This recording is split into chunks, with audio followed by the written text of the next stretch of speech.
చిన్న ప్రార్థన చేస్తుంది. సర్వకృపానికి మా ప్రభానికి వందనాలు ప్రభా. నాయన ఈ అమూల్యమైన సమయం మీరు మాకు అప్పగించినందుకు ఆయన నీకు వందనాలు స్థుతులు చెల్లిస్తాం నాయన. మీరు నాయన మాతో ఉంది నాయన.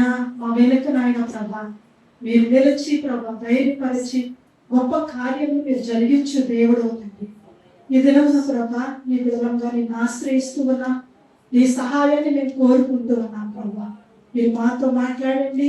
నీ బలమును మాకు అనుగ్రహించి నీ కృపతో నాయన మమ్మల్ని నింపి నడిపించి సహాయం చేయమని యేసు నామములో అడుగుచున్నాము తండ్రి.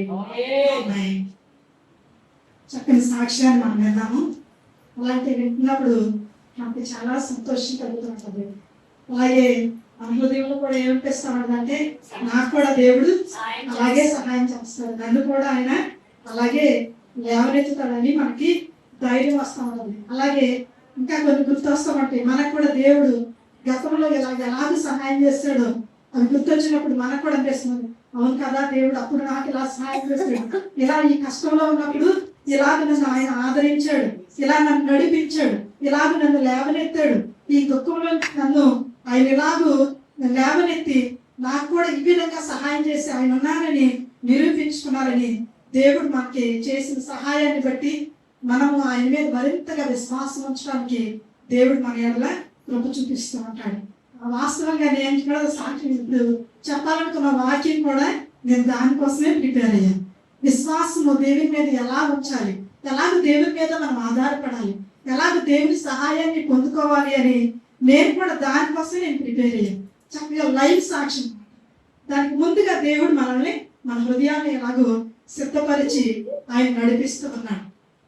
చాలాసార్లు మనకి కొన్ని రకాలైన సమస్యలు వచ్చినప్పుడు మనకు కూడా ఇలాగే అనిపిస్తూ ఉంటుంది, ఈ సమస్యలోంచి నేను అసలు బయటికి రాగలనా, ఇలాంటి సమస్యలోంచి నేను బయటపడగలనా, ఈ పరిస్థితి దాటగలనా, అసలు నేను ఎలాగో నాకు దేవుడు సహాయం చేస్తాడు, ఎలాగ ఈ పరిస్థితిలో నేను ముందుకెళ్ళి నేను ఎలాగో దీనిలో విజయాన్ని పొందగలను, ఆయన నాకు తోడుగా ఉంటాడా అని ఆ పరిస్థితుల్లో కూడా వెళుతూ ఉన్నప్పుడు మనకు కూడా ఇలాగే అనిపిస్తూ ఉంటుంది. అయినప్పటికీ కూడా దేవుడు నమ్మదగిన వాడు కాబట్టి ఆయన ఏం చేస్తాడంటే మనల్ని అన్ని విధాలు కూడా ఆదుకుని మన కష్టంలో నుంచి నష్టంలో నుంచి మనం బయటికి నిలబెట్టగలిగిన సమర్థుడు మన దేవుడు. కాబట్టి ఏ పరిస్థితుల్లో కూడా మనం ఏం చేయకూడదంటే కృంగిపోకూడదు, ఎప్పుడు కూడా అధైర్యపడకూడదు, మన విశ్వాసాన్ని దేవుని మీద ఉంచాలి. ఒక చిన్న బిడ్డకి ఎలాంటి విశ్వాసం ఉంటుందో, ఒక చిన్న బిడ్డకి ఎలాగో తల్లిదండ్రులు ఎలా నమ్ముతుందో మనం కూడా ఏం చేయాలంటే అలాగూ దేవుని మీద నమ్మకం ఉంచాలి. అందుకే దేవుడు యేసు ప్రభువు అన్నారు, మీరు మార్పు నంది చిన్న బిడ్డల వంటి వారైతే. ఎలాంటి వాళ్ళు అవ్వాలంటే చిన్న బిడ్డల వంటి వాళ్ళంటే అయిపోయింది.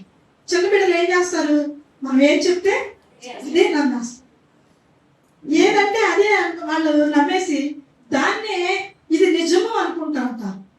మనం కూడా అలాంటి నమ్మకంలోనికి వెళ్ళాలి. దేవుడు ఏది చెప్తే అది నిజం, ఆయన చెప్పింది మాట తప్పకుండా చేస్తాడు అని నమ్మినప్పుడు ఏం చేస్తాడంటే దేవుడు మన పక్షాన నుండి గొప్ప కార్యాలు ఆయన జరిగించగలరు. లోకాసు వార్త 8వ అధ్యాయము, లోకాసు వార్త 8వ అధ్యాయము 50వ వచనం ఒకసారి చదువుకుందాము. లోకాసు వార్త 8వ అధ్యాయము 50వ వచనం చదువు. యేసు ఆ మాట విని భయపడవద్దు, నమ్మిక మాత్రం ఉంచుము, ఆమె స్వస్థపరచబడునని అతనితో చెప్పి ఇంటికి వచ్చినప్పుడు పేతురు, యోహాను, యాకోబు అను వారిని ఆ చిన్నదాని తల్లిదండ్రులను తప్ప మరెవరిని ఆయన లోపలికి రానివ్వలేదు. అందరూ ఆమె నిమిత్తమే ఏడ్చుచు రొమ్ము పట్టుకొనిచుండగా ఆయన వారితో ఏడవవద్దు, ఆమె నిద్రించుచున్నదే గాని చనిపోలేదని చెప్పాను. ఆమె చనిపోయినని వారెరిగి ఆయనను అవాసించిరి. అయితే ఆయన ఆమె చేయి పట్టుకొని చిన్నదాన రమ్మని చెప్పగా. ఇక్కడ ఒక అద్భుతమైన సంఘటన జరిగింది. యాయీరు అనే ఒక వ్యక్తి ఉన్నాడు. ఆయనకి ఒక కుమార్తె ఉంది. పిల్లల్ని ఎవరైనా సరే ఏం చేస్తారు, బహుగా ప్రేమిస్తారు. ప్రేమించని తల్లిదండ్రులు ఎవరు ఉన్నారా? పిల్లల్ని ప్రేమించకుండా ఉండేవాళ్ళు అరుదుగా ఎక్కడన్నా చూస్తూ ఉన్నాం ఇప్పుడు ఈ మధ్య కాలం. కానీ పిల్లల్ని ప్రేమించకుండా ఏ తల్లిదండ్రులు కూడా ఉండనే ఉండరు. వాళ్ళ కోసం మనం ఏం చేస్తాం, సమస్తము కూడా దారిపోస్తాం. మనకి లేనిది కూడా వాళ్ళకి తెచ్చి పెట్టాలని ఆతృత పడుతూ ఉంటాం.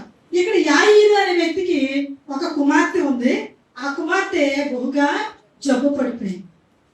ఆ జబ్బు పడిన కుమార్తె బాగవ్వాలని ఈ యాయీరు ఏం చేశాడంటే, ఆమె చనిపోతూ ఉండగా ఈయన ఎక్కడికి పరిగెట్టాడంటే యేసు ప్రభు దగ్గరికి పరిగెట్టుకుంటే యేసు ప్రభు దగ్గరికి వచ్చి యేసు ప్రభు అన్నారు, అయ్యా అయ్యా నా కుమార్తె చనిపోవడానికి సిద్ధంగా ఉంది, కాబట్టి నువ్వు అర్జెంటుగా వచ్చి నువ్వు నా కుమార్తెను బాగు చేయమని చెప్పి యేసు ప్రభు ఆయన ఒక అధికారి, ఒక హోదాలో ఉన్న వ్యక్తి, ఒక మంచి పొజిషన్లో ఉన్న వ్యక్తి. ఆయన అలా చెప్పేటప్పటికి యేసు ప్రభువారు ఆయనతో కూడా వెళుతూ ఉన్నారు. ఆయన అధికారాన్ని బట్టి కాదు, ఆయన హోదాని బట్టి కాదు. అలాంటి వ్యక్తి ఎలాగో దేవుని మీద విశ్వాసం ఉంచాడు అని చెప్తూ ఉన్నారు. ఈయన ఇలా చెప్పినప్పుడు యేసు ప్రభువారు ఆయనతో కలిసి వెళుతూ ఉన్నారు. ఈయన వెళుతూ ఉంటే ఇంకో సంఘటన జరిగింది. ఏంటి అంటే ఇంకొక స్త్రీ, ఆమె ఎలా ఉందంటే రక్తస్రావ రోగంతో ఉంది. ఈ స్త్రీ అనుకుంటుంది, ఎన్నో తిప్పులు పడ్డాను, ఎంతో డబ్బు వెచ్చించాను, నాకు మాత్రం స్వస్థత రావట్లేదు. కాబట్టి యేసు ప్రభువారి గురించి ఆ స్త్రీ విని ఆమె అనుకుంటుంది, నేను యేసు ప్రభువారి యొక్క వస్త్రపు చెంగు మాత్రం ముట్టుకుంటే చాలు, నేను స్వస్థపడతాను. ఆమెలో ఆ విశ్వాసం, ఈయనలోనేమో ఈ విశ్వాసం. ఈయనేమనుకుంటున్నాడు, ఈయన వచ్చి నా కుమార్తెను ముట్టితే నా కుమార్తె స్వస్థపడుతుంది. ఈ స్త్రీ అనుకుంటుంది, నేను వెళ్ళి ఆయన వస్త్రపు చెంగు ముట్టుకుంటే నాకు స్వస్థత వస్తుందని ఈ స్త్రీ. ఇద్దరు కూడా ఇలా ఎదురు చూస్తూ ఉన్నారు. యేసు ప్రభు దగ్గర ఆయన ఏమో బహిరంగ చెప్పారు, ఇప్పుడు యేసు ప్రభాలు ఆయనతో పాటు వెళుతూ ఉన్నారు. యేసు ప్రభావం చూడాలని ఆ ఊర్లో ఉన్న వాళ్ళందరూ కూడా గుంపులు గుంపులు గుంపులు గుంపులు వచ్చేసి, కొంతమంది ఆయన తాకాలని, కొంతమంది ఏమో ఆయన దగ్గరగా చూడాలని, ఆయన్ని తాకాలని, కొంతమంది ఆయనకి దగ్గరగా వెళ్ళాలని, కొంతమంది ఆయన మీద పడిపోతూ ఉన్నారు. ఈ స్త్రీ ఏం చేసింది, తన ముందేమనుకున్న మనసులో ఆయన వస్త్రము చెంగు ముట్టుకుంటే చాలు నాకు స్వస్థత వస్తుందని విశ్వాసంతో ఈమెం చేస్తుంది, సందు చేసుకుంటూ దారి చేసుకుంటూ వాళ్ళని దోసుకుంటా వీళ్ళని దోసుకుంటా, పాపం ఎంతమంది తిట్టుకుంటారు. ఏమేం చేస్తుంది, ఎలాగైనా ఆయన సమీపించడానికి, ఆయన వస్త్రపు చెంగునైనా తాగడానికి ఏం ప్రయత్నం చేస్తుంది. యేసు ప్రభువారు ఏం చేస్తామన్నారు, ఆయన వెళుతూ ఉన్నారు. ఆయనకి ఇది తెలుసు, అది కూడా తెలుసు. ఈయన వెళుతూ ఉన్నారు. కొంత సమయానికి ఆ స్త్రీ యేసు ప్రభువారి దగ్గరికి చేరుకుంది. యేసు ప్రభువారి దగ్గరికి చేరుకుని యేసు ప్రభువారి యొక్క వస్త్రము చెంగుని ముట్టుకుంది. ముట్టుకోగానే ఆమెకి ఏమైంది, స్వస్థత కలిగింది. యేసు ప్రభువారు అన్నారు, నాలో నుండి శక్తి బయటకు వెళ్ళింది. ఎవరు తాకారు ఏంటి అని అంటే ఆ శిష్యులు అన్నారు, ఎంతమంది పెడతామంటున్నారు, ఎందుకు మీరు వాళ్ళందరినీ అడుగుతూ ఉంటారు, ఎవరో తాకంటారు, ఎవరో పడి ఉంటారు అని అంటే యేసు ప్రభు కాదు, ఎవరో విశ్వాసముతో నన్ను ఏం చేశారు.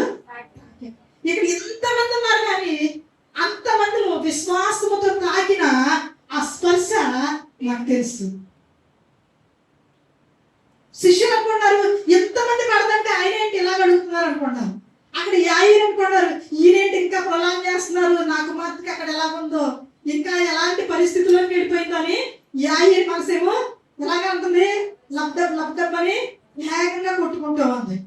ఇక్కడ యేసు ప్రభు అడగగానే ఈమె చుట్టూ చూసి యేసు ప్రభు అడిగితే ఏమంటుంది, భయపడిపోయి అంటే యేసు ప్రభు అన్నీ తెలుసు అనుకుని ఆ వచ్చి ముందుకు వచ్చి చెప్తుంది, అయ్యా నేనే, నాకు ఎప్పటి నుంచో భయంకరమైన జబ్బు ఉంది, అది బాగుపడాలని అనేక మంది వైద్యుల దగ్గరికి వెళ్ళాను, స్వస్థత లేదు. నా దగ్గర ఉన్న ధనమంతా కూడా వేయపరిచాను, అయినా స్వస్థత లేదు. నేను నీ గురించి విన్నాను, అయితే ఒకటి అనుకున్నాను, అందరిలో నా సమస్య నేను చెప్పుకోలేను, కాబట్టి నేను వచ్చి నీ వస్త్రము చెంగును మాత్రం ముట్టుకుని బాగుపడదాం అనుకున్నాను. ముట్టుకున్నాను, ఏమయ్యాను, బాగుపడ్డాను. యేసు ప్రభు ఆమెకి చక్కగా ఆమెతో మాట్లాడారు. ఇప్పుడు యాయీరుకి ఇంకేమవుతుంది, టెన్షన్ కంటే కూడా విశ్వాసం హృదయంలో మరింతగా కలుగుతుంది. యాయీరుకి ఏం కలుగుతూ ఉంటది, ఈ స్త్రీ యొక్క సమాధానం విన్నప్పుడు యాయీరు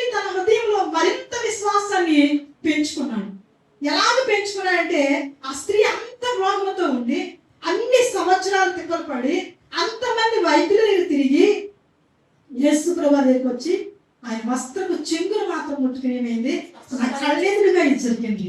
ఈయన అనుకున్నాడు తప్పనిసరిగా నాకు మాత్రం కూడా బాగుంటుంది, కాబట్టి ఇక నేనేమి భయపడక్కర్లా, ఈయన రానివి నా దగ్గరికి అని చెప్పి ఆయన వెళ్తూ ఉన్నాను. ఆయన ఇంటి దగ్గరలో వెళ్ళిన తర్వాత ఆ ఇంట్లో ఉన్న పన్నోళ్ళు వచ్చి అన్నారు, అయ్యా ఆయన తొందర పెట్టకు, నీకు మాత్రే చనిపోయింది, ఇంకెళ్ళిపోమన్నాను. ఏమనాలి, ఇంకెళ్ళిపోమని, ఇంకా చాలు, ఇంకా బతుకుంటే ఆయన బ్రతికించేవాడేమో, కానీ చనిపోయింది కాబట్టి ఇక బ్రతకడం అనేది అసాధ్యం. కాబట్టి ఆయన దైవజనుడు పంపించి ఇంకా శ్రమ పడొద్దని చెప్పు, ఎందుకంటే పాపం అందరిని తోసుకుని ఆయన రావడం ఇబ్బందిగా ఉంది అని చెప్తూ ఉన్నారు. ఆయన మాత్రం యాయిరు మాత్రం ఏమంటాడు, అక్కడ కనుక మనం ఆ వచనం చదివితే ఒకసారి ఆ వచనాన్ని మనం చదువుకుందాము. అయితే ఒకసారి అది కాదు, ఆమె చనిపోయాడని వారికి ఆయనను ఇంకొక చోట అయితే ఉంది.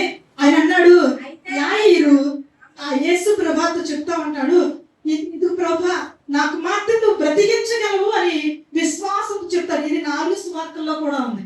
యాయిరు తన హృదయంలో మాత్రం ఏం చేశాడంటే విశ్వాసము దేవుని మీదే ఉంచాడు. అందరూ అంటున్నారు, ఎందుకు ఆయన తీసుకొస్తావు, నీకు మాత్రం చనిపోయింది అంటున్నారు. కానీ ఈ యాయిరు మాత్రం ఏం చేశాడు, నాకు మాత్రే బ్రతుకుతుంది.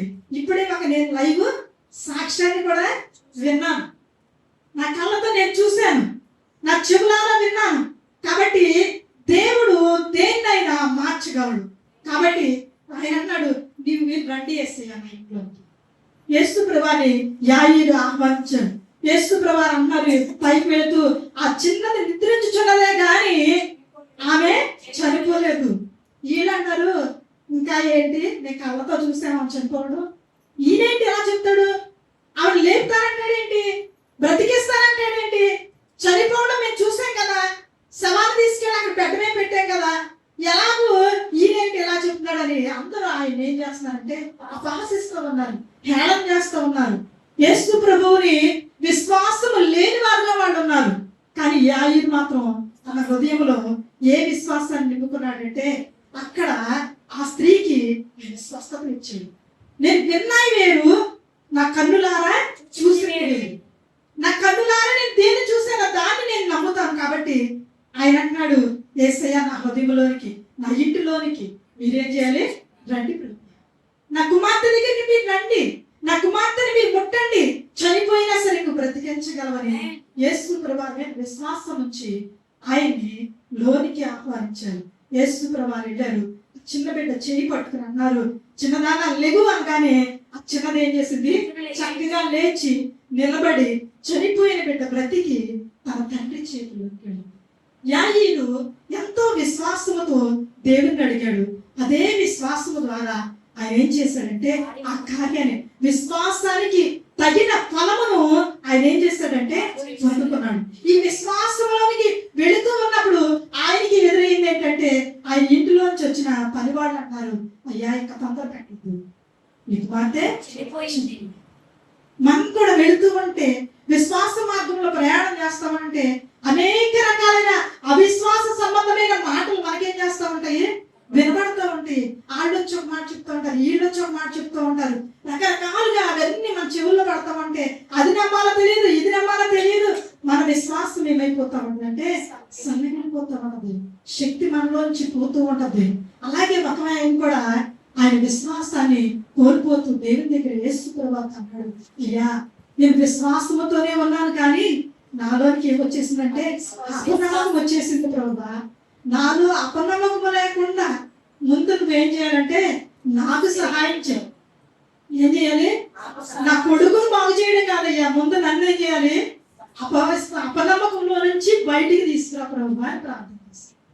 మనలో ఉన్న అపనమ్మకాన్ని కూడా ఏం చేయాలి, దేవుని దగ్గర పెట్టాలి. పెట్టినప్పుడు దేవుడు ఏం చేస్తాడంటే మనలో ఉన్న అపనమ్మకం కూడా ఆయన విశ్వాసముగా మార్చగలిగిన శక్తివంతుడు. అందుకే హెబ్రీయులకు రాసిన పత్రిక 11వ అధ్యాయం 8వ వచనం అంటుంది, విశ్వాసము లేకుండా దేవునికి ఇష్టడై ఉండుట అసాధ్యము. విశ్వాసము లేకుండా ఏం చేయలేము, దేవునికి ఇష్టకరంగా ఉండలేము. దేవునికి ఇష్టకరంగా లేకపోతే కనుక దేవుని దగ్గర నుండి ఏ కార్యం కూడా మనం ఏం చేయలేమంటే చూడలేము.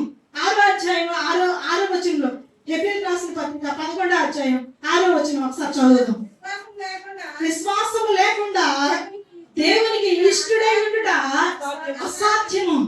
ఏంటంట? విశ్వాసం లేకుండా ఆయన మీద నమ్మకం ఉంచలేము. అలాగే ఆయనకి ఇష్టమైన వాళ్ళు ఎవరు? అవిశ్వాసులా? కాదు. ఎవరు ఆయనకి ఇష్టము? ఆయన ఏదైనా చేయగలని నమ్మే వాళ్ళంటే దేవునికి ఏంటంటే ఇష్టం. కాబట్టి అలాంటి నమ్మిక మనకు కావాలని దేవుడు కోరుకుంటూ ఉన్నాడు. అలాంటి నమ్మికతో ముందుకు పయనించాలని దేవుడు కోరుకుంటూ ఉన్నాడు. నేను ఒక సాక్ష్యాన్ని విన్నాను, అది మీకు చెప్తాను.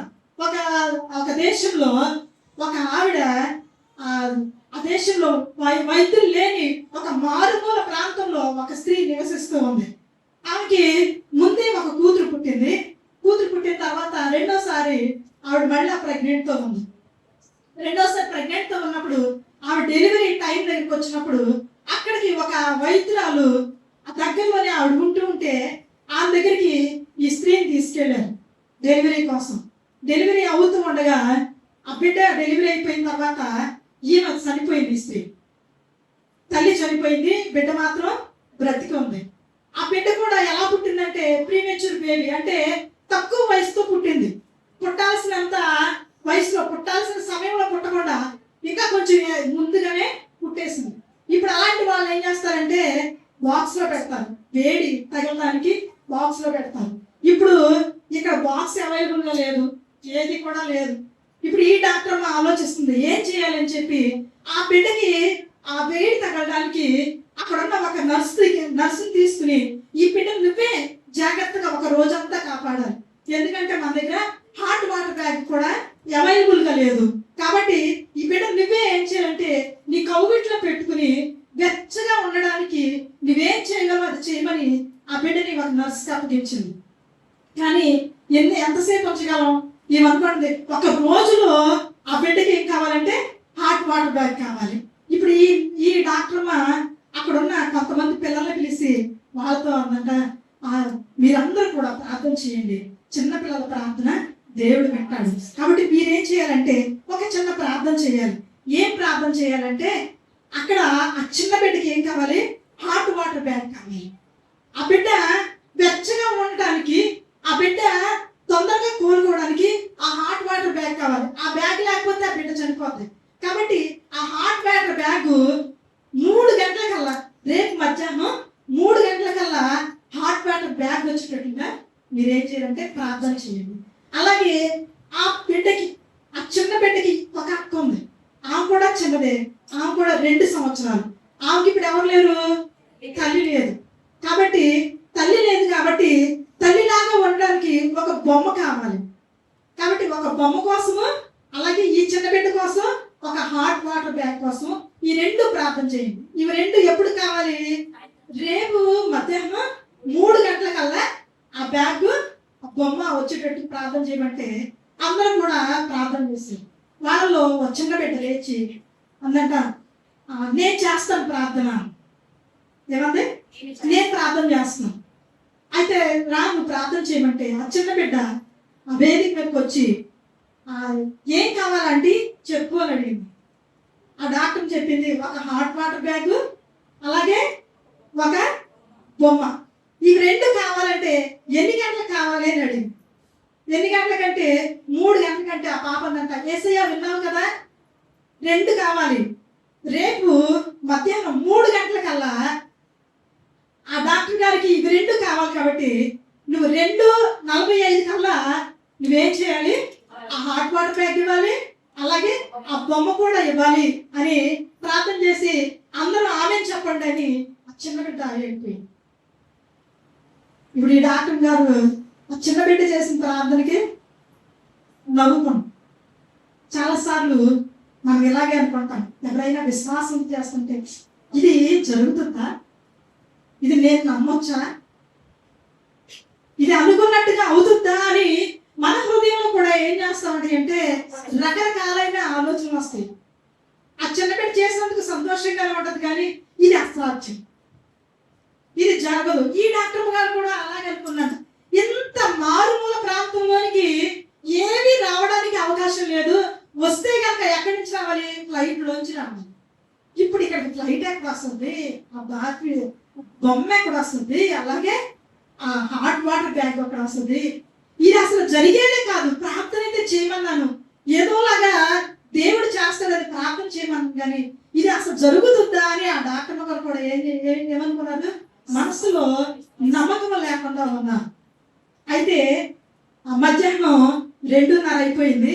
2:30కి అక్కడికి ఒక కొరియర్ బాయ్ ఇచ్చి ఒక పెద్ద బాక్స్ తీసుకొచ్చి ఆ బాక్స్ అక్కడ పెట్టేసి కొరియర్ వచ్చిందని చెప్పి వెళ్ళిపోయాడు. ఈవిడ ఏంటి ఈ టైంలో, అసలు నేనేది ఆర్డర్ పెట్టలేదు కదా, ఇప్పుడు నాకు ఈ కొరియర్ రావడం ఏంటని ఆవిడ కొరియర్ బ్యాగ్ ఓపెన్ చేసి దానిలో చేయబెట్టి తీయగానే ఫస్ట్ ఏం దొరికిందంటే హాట్ వాటర్ బ్యాగ్ దొరికింది. దొరికితే వెంటనే ఆవిడ పిల్లలంతా పిలిచేసి పిల్లలతో అంటుంది, ఇదిగో ఈ రోజు మీరు ఉదయం ప్రార్థన చేస్తే హెబ్రీయులకు రాసిన పత్రిక 11వ అధ్యాయం 33వ వచనం నుంచి కనుక చదువుకుంటూ ఉంటే అక్కడ చాలా వచనాలు మనకి కనబడతామండి. నేను కొన్ని గబగబా నేను చదివేస్తాను, మీరు చూడండి. వారి విశ్వాసము ద్వారా రాజ్యములను జయించిరి, నీతి కార్యములను జరిగించిరి, వాగ్దానములను పొందిరి, సింహముల నోళ్లను మూసిరి, అగ్ని బలమును చల్లార్చిరి, ఖడ్గదారులను తప్పించుకొని బలహీనులుగా ఉండి బలపరచబడిరి, యుద్ధములలో పరాక్రమశాలులైరి, అన్యుల సేనలను పారద్రోలిరి, స్త్రీలు మృతులైన తమ వారిని పునరుత్థానము వలన మరలా పొందిరి, కొందరైతే మరి శ్రేష్టమైన పునరుత్థానము పొందగోరి విడుదల పొందనలక యాతన పెట్టబడి. ఇంకా కింద ఇంకా అంతా చదివితే అవన్నీ కూడా వాళ్ళు ఎదుర్కొన్న సమస్యలు, వాళ్ళు ఎదుర్కొన్న శ్రమలు, వాటిలో వాళ్ళు కనబరిచిన విశ్వాసము, వాళ్ళు ఎలాగూ వాళ్ళ ముందున్న వాటిని జయించారో అవన్నీ కూడా మనకి కనబడుతూ ఉంటుంది. ఇవన్నీ దేవుడు మనకి ఎందుకు రాసించంటే మనము ఆయన మీద విశ్వాసం ఉంచడానికి. మనకి ఆయన అంతంత గొప్ప కార్యాలు జరిగించిన దేవుడు మనకు ఎదురవుతున్న చిన్న చిన్న వాటిలో మనకి సహాయం చేయలేడా? మనకి ఎదురవుతున్న చిన్న చిన్న సమస్యల్లో దేవుడు మనతో పాటు ఉండి వాటిని దాటించలేడా? ఆయన మనకి మన పక్షా నుండి మనకి ఆయన సహాయకుడిగా ఉండి ఆ పరిస్థితుల్లోంచి లేవనెత్తలేడా? లేవనెత్తగలడు. కాబట్టి విశ్వాసము ఆయన మీద మాత్రమే మనం ఉంచాలి. ఆయన మీద నాకు సహాయం చేస్తాడు అని మనం ఏం చేయాలంటే ఆయన మాత్రమే మనం నమ్మాలి. షడ్రకు మేషకు అబేద్నెగోలు వాళ్ళని తీసుకెళ్లి అగ్నిగుండంలో వేస్తే వాళ్ళు అన్నారు, రక్షించకపోయినా నాకు పర్వాలేదు కానీ ఆయనే దేవుడు. ఏం చెప్తూ ఉన్నారు? ఆ దేవుడు అగ్నిగుండంలోంచి రక్షించకపోయినా సరే ఆయనే దేవుడు. ఎలాంటి విశ్వాసం మన మీద మనం దేవుని మీద ఉంచుతున్నాం, ఎలాంటి విశ్వాసంతో మనం నడుస్తూ ఉన్నాం, అలాంటి విశ్వాసంతో నీవుంటే దేవుడు సంతోషించాలని ఆయన ఆశపడట్లేదా? అలాంటి విశ్వాసం నీలో చూడాలని దేవుడు కోరుకోవట్లేదా? అలాగూ ప్రతి దినము కూడా ఆయన మీద మనం ఆధారపడి ప్రతి పరిస్థితిని జయిస్తూ ముందుకు వెళ్ళాలని దేవుడు ఏం చేశాడంటే ఈ యొక్క ఆత్మీయ పరుగు పందెంలో మనం పెట్టి. కాబట్టి దేనికి కూడా ఏం చేయకూడదు, అవిశ్వాసము మన హృదయంలోనికి రాకూడదు, కృంగిపోకూడదు, ఏ పరిస్థితిని చూసి కూడా అధైర్యపడకూడదు. నాకు నా దేవుడు ఉన్నాడు, ఆయన నాకు సహాయం చేస్తాడు. ఈ రోజు కాకపోతే రేపైనా సరే సహాయం చేస్తాడు.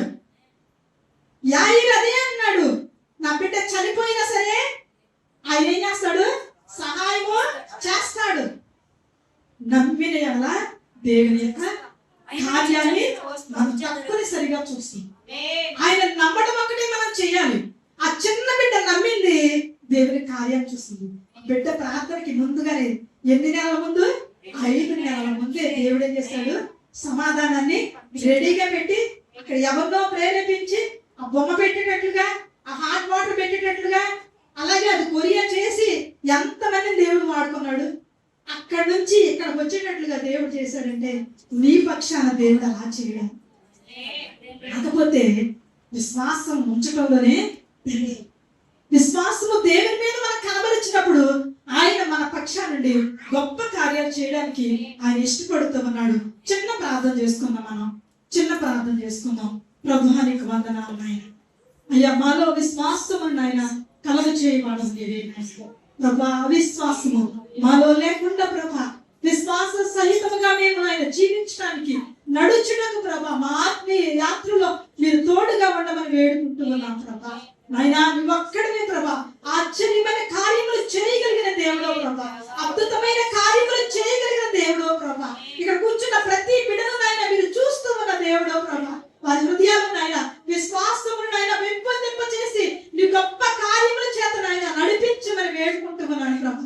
ప్రతి ఒక్కరు ప్రభా అయా నీ సన్నిధిలో ప్రభా విశ్వాసంతో ఎదురు చూసి బలమైన కార్యాలు నీ ద్వారా పొందుకోవడానికి మీరే మా అందరిని సిద్ధపరిచి బలపరిచి నడిపించమని మీకే మహిమ చెల్లిస్తూ యేసు నామమున అడుగుచున్నాము తండ్రి. ఆమేన్. ఆమేన్.